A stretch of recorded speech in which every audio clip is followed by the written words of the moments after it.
Saber Direito, as aulas são sobre direito de sucessões, teoria e prática. Quem explica o tema, suas subdivisões e aplicação é a professora e advogada Ana Brocanello.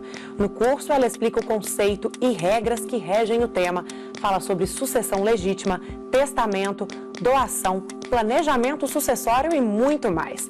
É a partir de agora no Saber Direito.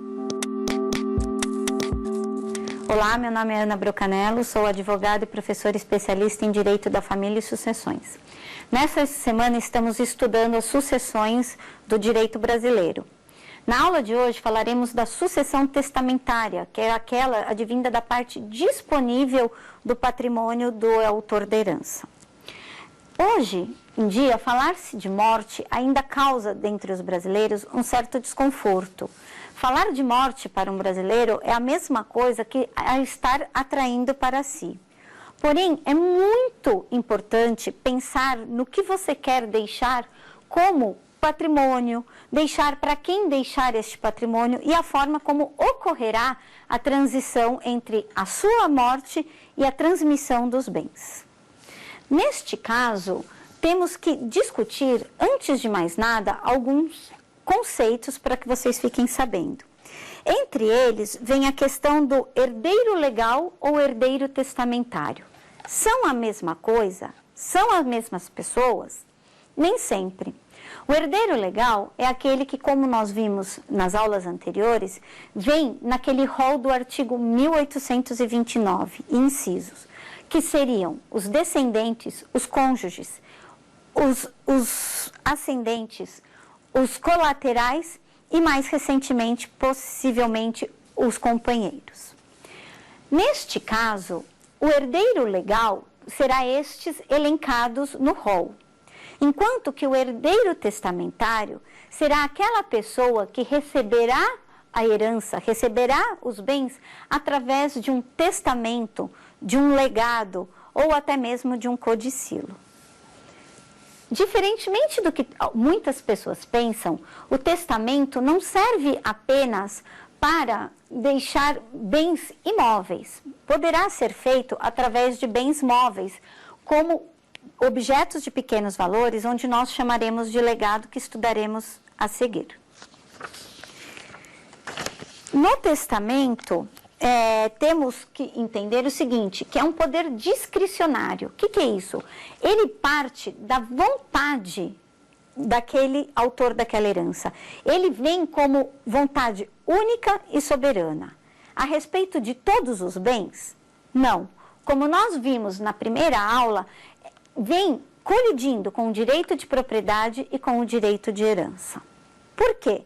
Porque uma vez que você tenha herdeiros necessários, você apenas poderá dispor de seu patrimônio 50% daquela cota exigida pela lei. Então, se eu tenho herdeiros necessários, que são aqueles que eu já acabei de falar para vocês, eu não posso dispor através de testamento ou de doação ou de qualquer outra maneira de todo o meu patrimônio. Ficarei preso, então, à parte disponível desta herança. Nesta parte, significa que dispor dos meus bens e amanhã eu posso modificar, hoje eu posso dispor desses meus bens e amanhã modificar de ideia? Com certeza.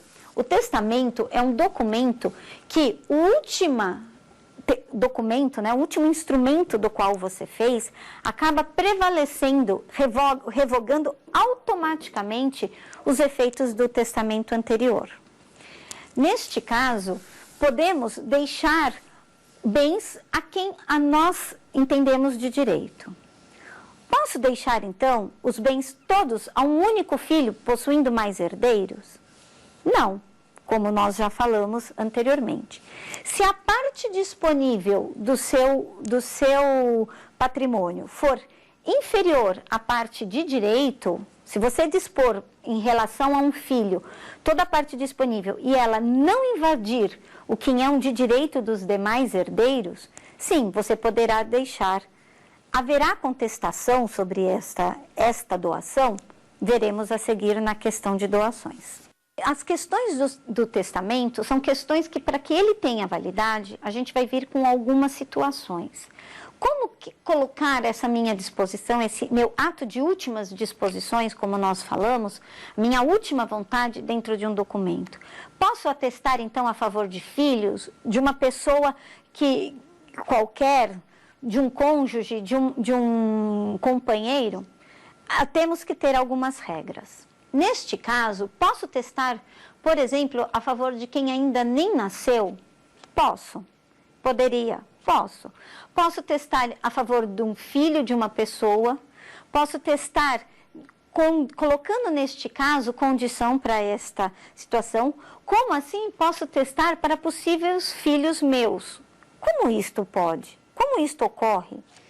Neste caso, com a questão do avanço da medicina e a reprodução assistida, fertilizações in vitro, há, neste caso, uma possível prole eventual.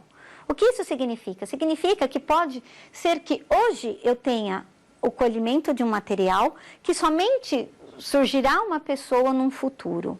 Então, como fazer? Posso testar tentando garantir este direito? Poderei e nós veremos como. No caso, uma questão toda de resolução pacífica, da resolução nessa situação, até quanto tempo eu posso garantir que este embrião tenha direitos? Até quando que eu posso esperar para que essa situação se resolva?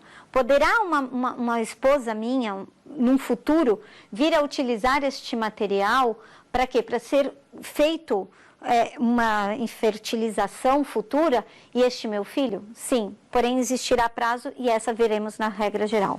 Mas antes disso, vamos verificar a primeira pergunta? Eu queria saber se para realizar um testamento é preciso personalidade.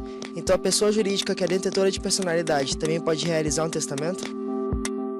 Para realizar-se, né, um testamento, eu preciso ter personalidade. O que isso significa? Posso eu, enquanto personalidade, enquanto pessoa jurídica, fazer testamento? Não, não posso. Por quê? Porque necessita, entre os requisitos, a capacidade de haver a capacidade de testar, né? Inclusive, esta capacidade, esta personalidade, essa personificação deve ser, entre os requisitos, deve ser atestada, se possível, até por um médico, onde que fala que você, ao dispor dos seus bens de uma maneira testamentária, de uma maneira de livre e espontânea vontade, você tinha condições, tinha discernimento para realizar tal ato. Diz que, então, no artigo 1799, no inciso 2º do Código Civil, fala que a pessoa jurídica tem somente capacidade para figurar no polo passivo, ou seja, ela ser capaz de ser a quem recebe a doação, quem recebe essa herança através de um testamento. Porém, nunca ela vai poder ser aquela na qual atesta. Essa situação de atestar a favor de uma pessoa jurídica é muito comum se a gente pegar dentro dos Estados Unidos, Europa, onde as pessoas de grandes fortunas, como Bill Gates, como Steve Jobs, que acabam deixando bens para as universidades onde estudaram. Qual é o intuito dessa doação, por exemplo, para uma pessoa jurídica, né? É dar a continuidade num legado, deixar aí bens suficientes para que a gente consiga, né? Para que essa universidade, que essa pessoa jurídica prossiga. Então, diante disso, se eu não posso, quanto pessoa jurídica, testar, serei quem a testar? Será realmente uma pessoa física. E para essa situação, nós verificamos que tem que ter capacidade. O que é capacidade? Capacidade é a maioridade? Não. É entender, ter consciência naquele momento de que você está elaborando aquele instrumento, né? Normalmente particular ou público, nós veremos isso na forma daqui para frente, é ter a capacidade, ter conhecimento, discernimento para saber exatamente o que nós estamos fazendo. Nesse caso, a legislação não define exatamente o que é um testamento. Limita-se no artigo 1857 e 1858 do Código Civil a dar as características que este documento deveria ter para que tenha, né, no caso, uma validade e seja realmente possível ser cumprido. Trata-se, então, de ato personalíssimo. O que acontece? Eu não posso delegar a ninguém a minha última vontade. Sendo o testamento, então, o que? Uma disposição de última vontade. Não posso delegar a outra pessoa. Deverá ser ato único, exclusivo meu. É recomendável que, às vezes, até a pessoa para quem você está testando não fique sabendo da situação, para que não tenha uma mácula dentro deste documento, para que não enseive ele de vício. O testamento trata-se, pois, de ato unilateral. Não se constitui, por que unilateral? Se constitui em um único ato, feito por uma única pessoa, em uma única situação. Não cabe, neste caso, testamento bilateral, ou seja, eu testo a favor de você e você a favor de mim. Trata-se também, então, de ato, entre as características, trata-se também de ato revogável.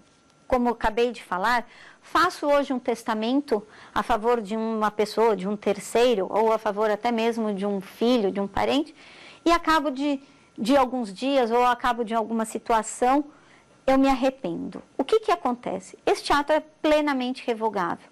Para tanto, o que acontece para eu poder revogar?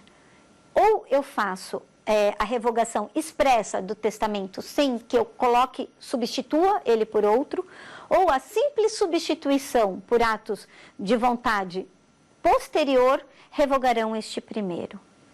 Ele será revogável em 100% dos casos? Não. Ele é revogável quanto à distribuição do meu patrimônio. Porém, uma vez eu faça um testamento reconhecendo, no caso, a filiação, ou, por exemplo, o reconhecimento de uma união estável, eu poderei sim revogar este testamento, porém, estas disposições não. Posso revogar os bens deixados para ele, porém, esta ação declaratória, essa situação, não poderá ser feita a revogação. Então, uma vez que eu reconheci um filho ou uma união estável, este ato não volta a ser revogável. Trata-se também de documento unipessoal, a fim de valer a vontade única e exclusiva do testador. Não posso, neste ato, fazer valer vontade de terceiros. Não posso dizer, é da vontade da minha mãe, é da vontade do meu marido que eu faça tal coisa, teste tal pessoa, doe tal bem. Este ato tem que partir de mim e realizado em um ato único, unipessoal. A razão da proibição deste ato decorre do entendimento que testar também conjuntamente, né? Testar duplamente, eu testo para o meu marido testa para mim também, entende como troca de favores, entende que estaria violando o preceito que veda o contrato de herança sobre pessoa viva. Então, é o pacto corvina que nós falamos, né? Então, eu não posso falar, eu deixo para você e você deixa para mim como ato e vir colocado. Tanto que, quando nós faremos, né, um ato, eu quero fazer um testamento e minha esposa também, teremos que fazer em atos únicos, instrumentos, cada um o seu, de preferência em dias distintos, sem que um tome conhecimento da vontade do outro, a fim de não macular ou vincular essa situação. Entre os requisitos para este testamento, diante de tanta situação, de tantas características pontuais, deverá ele ser o quê? Formal e solene. O que é isso?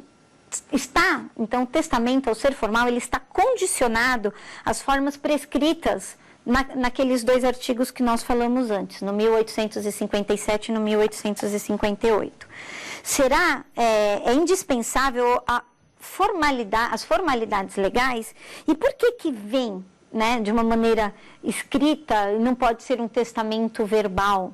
Por que a gente tem que ter essa solenidade? Para que realmente a vontade, né, a sua vontade, novamente falando, seja realmente aplicada, seja realmente feita, né? E ela deverá ser escrita, e por que não verbal?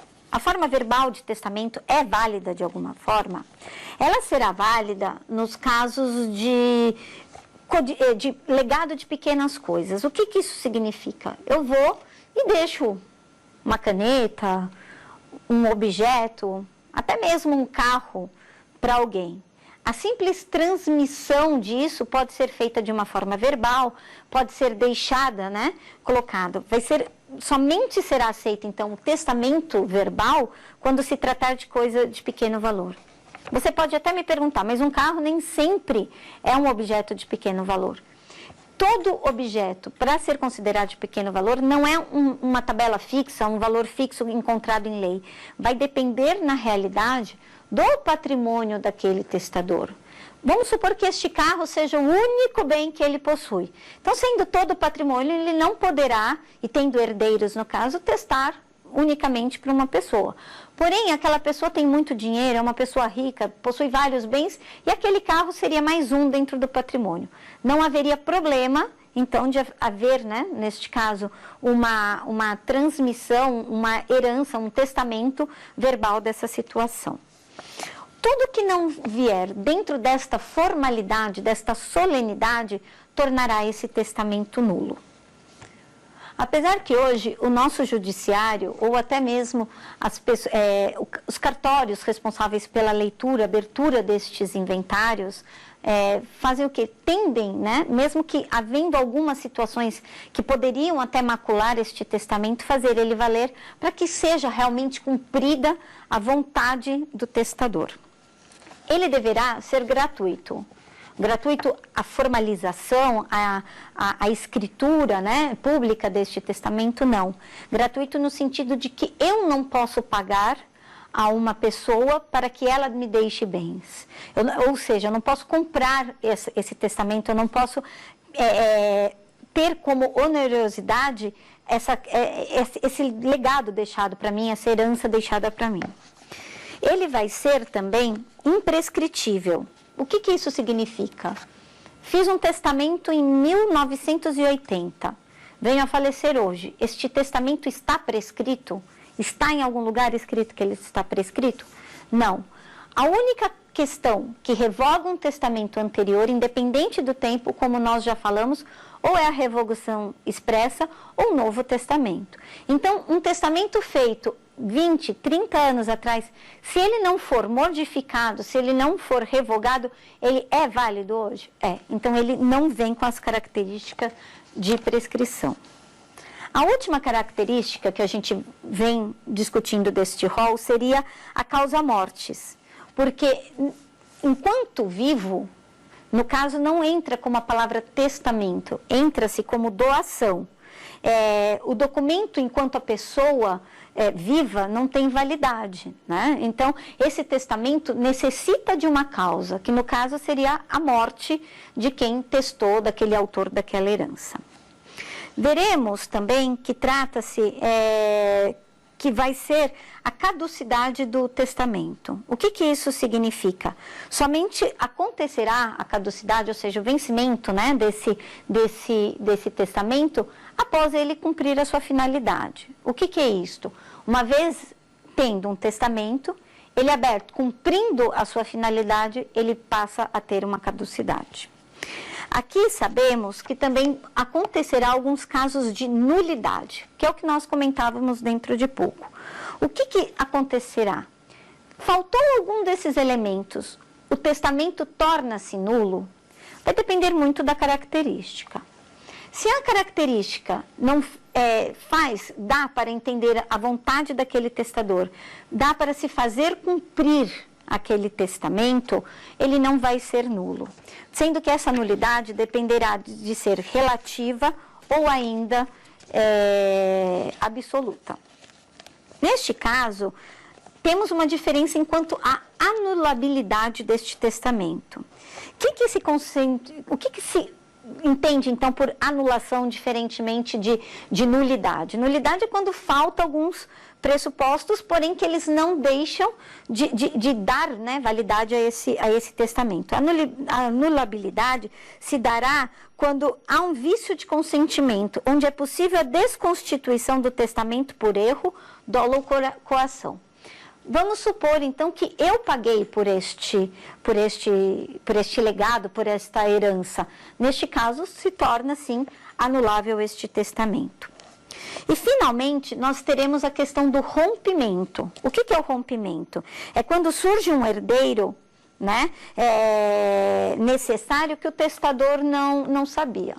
Então, vamos supor que está acontecendo um testamento, tá? Onde eu não tenho herdeiros, deixei todos os meus bens para um primo, supondo, só que quando eu abro esse testamento, quando eu estou fazendo esse inventário, né, fazendo cumprir esta vontade deste testador, aparece um filho e ele não sabia. Neste caso, deste fato superveniente, né, acaba acontecendo o rompimento e dentro dele ele acaba perdendo a validade contra, no caso, terceiros que não fazem parte desta situação. Um dos requisitos principais para a formalização de um testamento é a presença de testemunhas. Quem seriam essas testemunhas? Elas poderão ser para quem eu estou testando? Não. Essa é uma das situações principais de rompimento, de anulação de vícios, né, dentro de um testamento. Então, neste caso, poderão ser pessoas conhecidas minhas, desde que nem elas, nem essas testemunhas, nem parentes próximos, como cônjuges, filhos, ou alguém que esta pessoa tenha interesse, que seja herdeiro, ela poderia ser testemunha. Então, para que eu seja testemunha, eu tenho que ser alguém idôneo, alguém que não tenha interesse neste testamento e que não seja o beneficiário para tanto. Neste caso, a incapacidade da testemunha, ou seja, ela não ter aquela capacidade que nós já discutimos, e não a maioridade de idade, sim a capacidade de entender, de cumprir com que aqueles requisitos, né, aquelas características do testamento, torna o testamento nulo. Por fim, no artigo 1801, diz que não poderão ser herdeiros, nem legatários, nem a testemunha, nem o cônjuge ou companheiro, ascendentes ou destes as testemunhas dentro de um testamento. Então, eu quero realizar um testamento, posso levar meu filho, sendo que eu vou deixar bens para ele? Não. Neste caso, tem que ser testemunhas, pessoas idôneas neste caso. A lei impõe algumas formas de testamento, né? Então, ela visa resguardar a liberdade do testador e garantir que este testamento reproduza verdadeiramente a manifestação de sua vontade. Nós vamos estudar agora alguns tipos de testamentos para encerrar essa situação. O testamento ordinário que nós falamos é o testamento simples, é aquele testamento onde é o comum, onde eu pego 50% dos meus bens, se eu possuo herdeiros necessários, ou pego 100% do meu patrimônio e vou deixar, através de um instrumento, a minha vontade.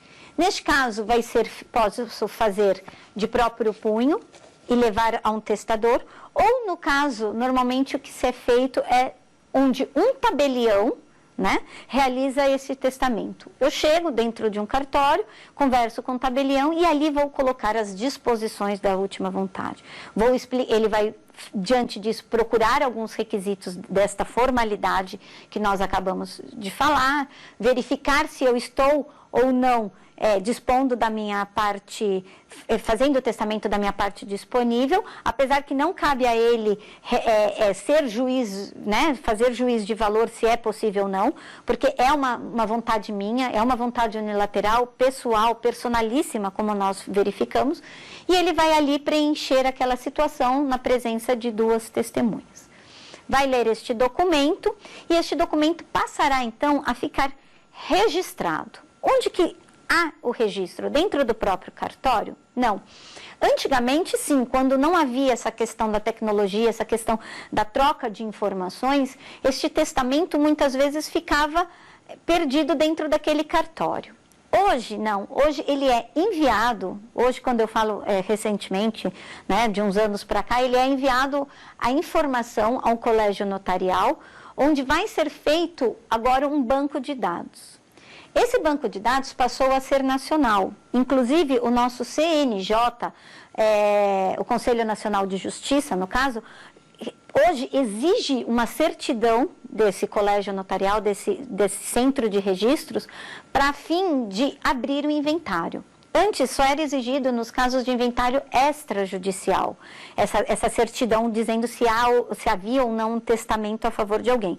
Hoje, diante dessa tecnologia toda, é possível descobrir se eu realizei, por exemplo, um testamento em outro estado, ele vai ter validade num território total, então eu faço em outro estado e minha sucessão é aberta, por exemplo, aqui, hoje, em outra cidade, ele vai ser válido nesse sentido. O CNJ hoje obriga que essa certidão seja também nos casos de inventário judicial, que nós discutiremos isso depois. Então, neste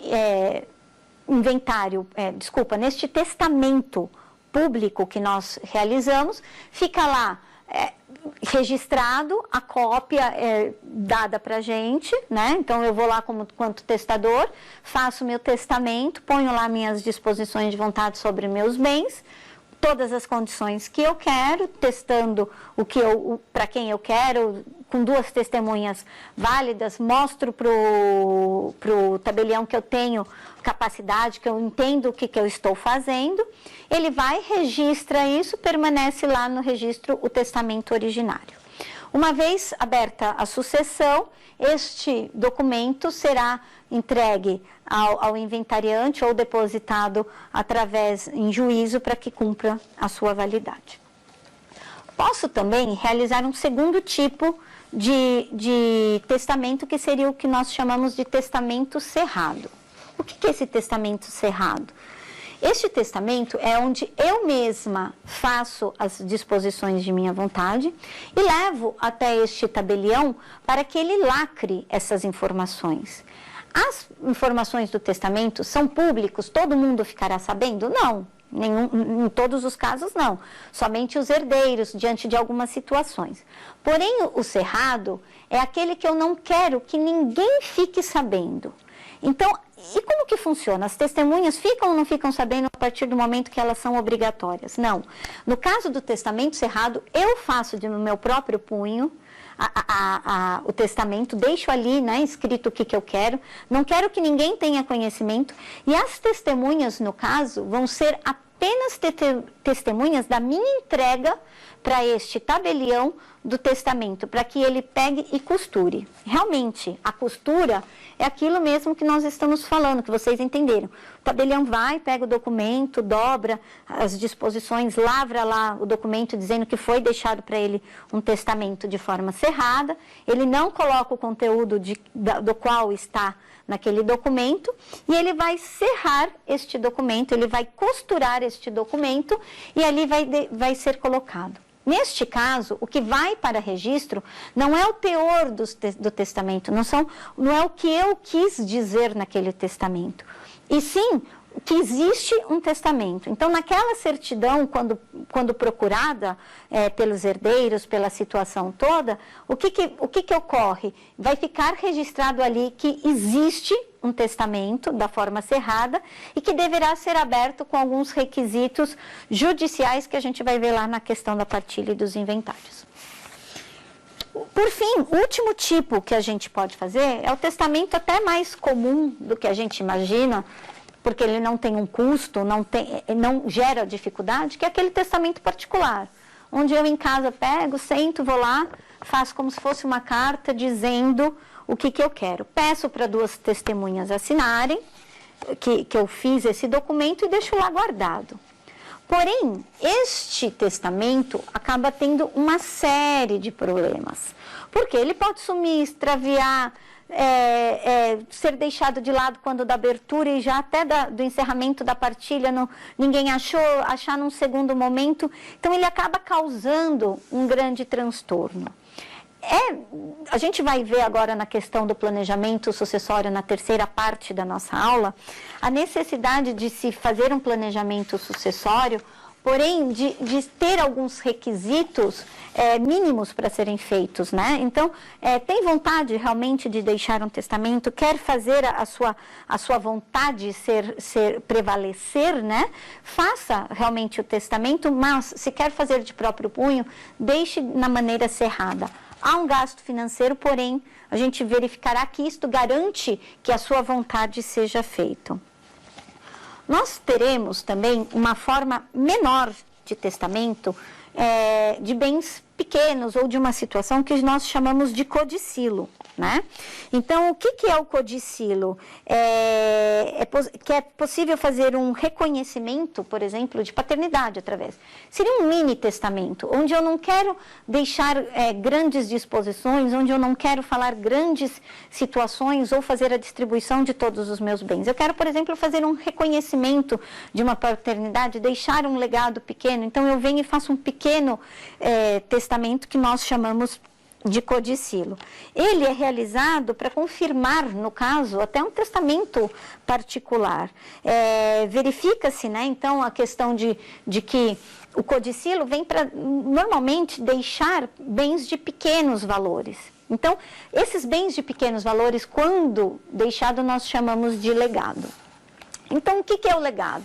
O legado é a transmissão daquele bem que não vá fazer diferença até na minha legítima ou até às vezes mesmo na minha disposição testamentária. Então eu venho e falo, olha, quero deixar aquele carro para a pessoa, quero deixar essas pequenas joias para outra pessoa, para aquele meu sobrinho, para aquela minha amiga que sempre foi muito, muito companheira a minha vida inteira. Então eu venho e deixo pequenos objetos determinados. Então, a diferença de um testamento que às vezes você beneficia ou às vezes vem até numa disposição de vontades mais gerais, no legado você deixa a coisa certa para a pessoa certa. Não existirá o legado caso aquela coisa suma, desapareça, seja perene, né, durante o tempo entre a elaboração daquele legado, da elaboração daquele testamento até a transição da coisa. Então, nós temos aí a questão de que o legado entra, né, dentro como parte aí desse testamento na forma de se fazer. Para encerrar, nós temos que saber o seguinte, e a questão da aceitação, consentimento, né? Como que eu faço? Eu, quanto herdeiro testamentário, como que eu aceito este legado, este codicilo, esta herança vinda através, né, herança testamentária advinda deste testamento? Neste caso, uma vez eu passarei a fazer parte, no caso de bens imóveis, daquele formal de partilha, daquele rol de documentações necessárias que nós estudaremos na nossa próxima aula. Então, a aceitação, assim como no caso da sucessão legítima, né, virá através expressa, se eu fizer através de um documento, ou ainda tácita. Uma vez que aberto a sucessão, vou ser chamado a esta sucessão através de ser um herdeiro, né, testamentário, vou ser chamado, então a minha aceitação se dará no silêncio. Fui chamado, no meu silêncio eu acabo aceitando e a transmissão vai se ocorrer após realmente um formal de partilha ou no caso do legado com a transmissão da coisa feita pelos herdeiros legítimos ou por quem está de posse daquele objeto. Vamos para a nossa segunda pergunta para a gente passar para o nosso próximo tema. Doação e testamento são a mesma coisa? Nós acabamos de ver o que é testamento. Então, o testamento será o bem deixado após a minha morte. uma vez que a gente já explicou que não existe testamento de pessoa viva, que a causa, né, o que dá ensejo a esse testamento é a causa mortis. Então, enquanto eu doar em vida, enquanto eu quiser, né, a transmissão desse bem ser feita em vida, neste caso nós teremos o que nós chamamos de doação. Então, testamento vale para pessoas que já faleceram, autores da herança falecidos, decujos, enquanto que a doação ocorrerá em vida. Posso fazer uma doação após morte? Sim, só que essa doação pós-morte, é o que nós acabamos de ver, acaba chamando de testamento e ocorre. A doação em vida, qual é a diferença dela para testamento? Na doação por testamento, os efeitos dessa transmissão, os efeitos patrimoniais dessa transmissão de bens, né, dos direitos advindos do decujus, do falecido, para os herdeiros, se dará após a morte. Enquanto que a doação, o efeito se torna imediato. Aquele bem, aquela situação jurídica se resolve ali naquele momento de doação. A doação de coisas pequenas se dá através da transmissão. Essa, a gente não tem, acho que, dúvida em relação a isso. Mas e quando a doação se dá em relação a bens imóveis? Como isso ocorre? Para que haja uma efetividade dessa doação realizada em vida, nós precisamos de uma escritura pública, principalmente em relação aos bens imóveis, como eu já disse. Neste caso, só haverá a transmissão de propriedade, de direitos, né, quando eu registro este documento. Ou seja, a doação verbal aqui, mais do que nunca, a gente verifica que ela perde a sua validade, perde a sua eficácia. Quando eu faço uma doação entre vivos, eu tenho que fazer o quê? Eu estou transmitindo aquele bem e, a partir daquele momento, eu passo a dever o quê? Um imposto. Qual é esse imposto? O ITBI, que é o Imposto de Transmissão de Bens Imóveis. Quem que deve pagar? A pessoa, o doador, quem está doando, ou quem está recebendo este imóvel? No caso, assim como no caso do testamento seria quem está recebendo este imóvel, o ITBI, só que no caso a gente paga, né, no caso da transmissão de bens pós-mortem, o ITCM, neste caso nós pagamos então o ITBI. Então vai ser feita a responsabilidade pelo pagamento, pela aquisição desse bem, que vem de uma maneira também onerosa, de uma maneira gratuita, virá através do quê? Virá através da transmissão desse bem com o pagamento desta documentação. Então, a forma verbal é válida somente para pequenas coisas, como diz a nossa legislação. Posso doar, então, se eu não posso testar mais que 50% dos meus bens, então, se eu fizer esta doação em vida, eu posso doar 100% do que eu tenho? Não, não pode. Por quê? Porque esta doação, na realidade, não é que não pode. Esta doação será o quê? Contestada após a sua morte. Eu tenho herdeiros necessários, eu tenho lá meus ascendentes, meus descendentes, eu tenho meus cônjuges, eu tenho as pessoas, né, das quais a legislação me obriga a deixar o meu patrimônio, porém eu falo que naquele momento eu quero doar 100% do que eu tenho para uma pessoa. Se eu tiver esses herdeiros necessários e eu acabo invadindo essa minha legítima, né, essa parte obrigatória, acontecerá o quê? Um questionamento sobre essa doação. Haverá uma ação buscando o quê? Anulação dessa doação para que seja, então, esses bens colacionados, levados, no caso, ao inventário dos herdeiros necessários. Mas e quando eu realizo essa doação a favor desse herdeiro necessário? Como nós já falamos, desde que não haja uma extrapolação naquela doação, desde que ele não invada a parte da legítima, muitas das vezes o que se faz nessa caso de doação é o que nós chamamos de adiantamento de legítima. Então, o que é esse adiantamento? Eu dou uma casa para um filho e, neste caso, esta doação, este bem, passa a ser já parte da sua herança que ele receberia quando eu morresse. Então, esse adiantamento, desde que ele não invada a parte do bem, do direito, né, do bem do outro filho, por exemplo, ou do outro herdeiro necessário, ela poderá depois haver um ajuste de partilha.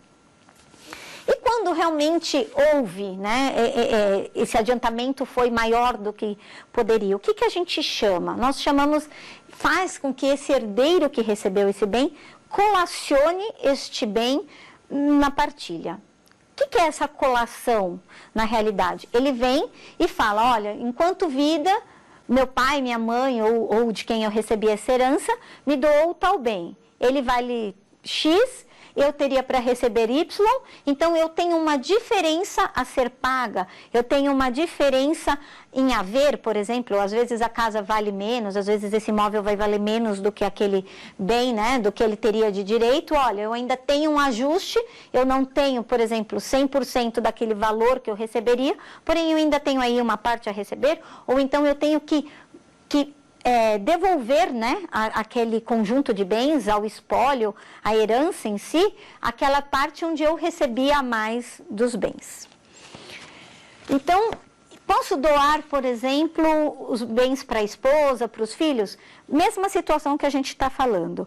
Eles vão vir, a doação, desde que não adiante, desde que seja observada essa doação, a gente acaba resolvendo. Então, o que é melhor? Faço uma doação ou faço um testamento? Qual é a melhor situação para resolver? Vamos escutar a terceira pergunta?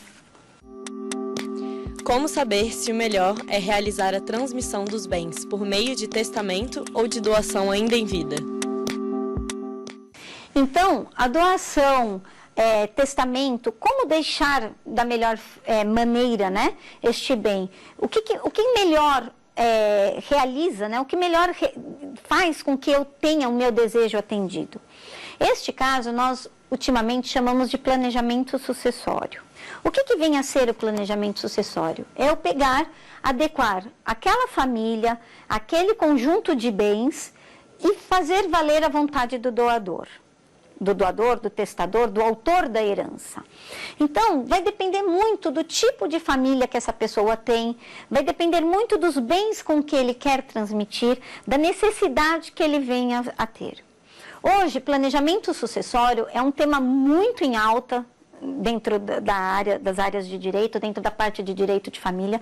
É uma parte que mistura, engloba aí algumas situações conjuntas, porque ela envolve a parte tributária, ela acaba envolvendo o direito civil puro, que nós falamos da transmissão de bens.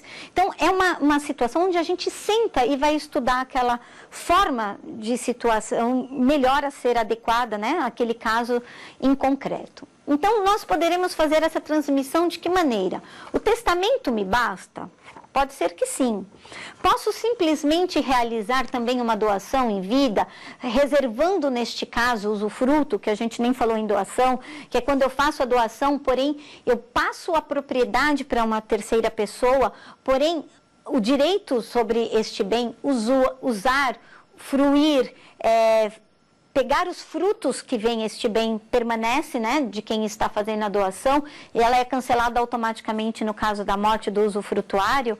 Então, neste caso, seria uma doação com usufruto, seria a constituição do que nós chamamos hoje de holding, que é holding familiar, né, que é uma espécie de criação de uma empresa para que administre todos esses bens. Neste caso, vai depender de cada família, vai depender de uma situação que você, né, enquanto proprietário, enquanto autor da herança, enquanto a sua constituição familiar, resolverá e dirá da melhor maneira. É uma questão que vale a pena ser estudada, é uma questão onde hoje nós trazemos dentro da atualidade do direito, venha junto com, como a gente já falou, da questão do afeto, aí nas situações mais novas do direito familiar, sucessório, e vale a pena a gente estudar. Bem, Então, resumindo o que a gente falou hoje, nós verificamos os testamentos, os tipos de testamentos existentes, quais as características que eles precisam ter entre a sua formalidade, solenidade, como não transformá-lo numa questão nula e fazer valer a sua vontade. Vimos também a questão de doação em vida, que seria uma antecipação das suas vontades enquanto vivo, né? E vimos agora alguns itens do que seria um planejamento sucessório, de como adequar esta nova situação hoje em dia familiar e patrimonial à realidade de cada situação. Espero que vocês tenham gostado da nossa quarta aula e os convido para assistir nossa quinta e última aula sobre inventários e partilha. Não perca! Ficou com dúvidas? Mande um e-mail para saberdireito@stf.jus.br. Você também pode estudar pela internet acessando o site tvjustiça.jus.br.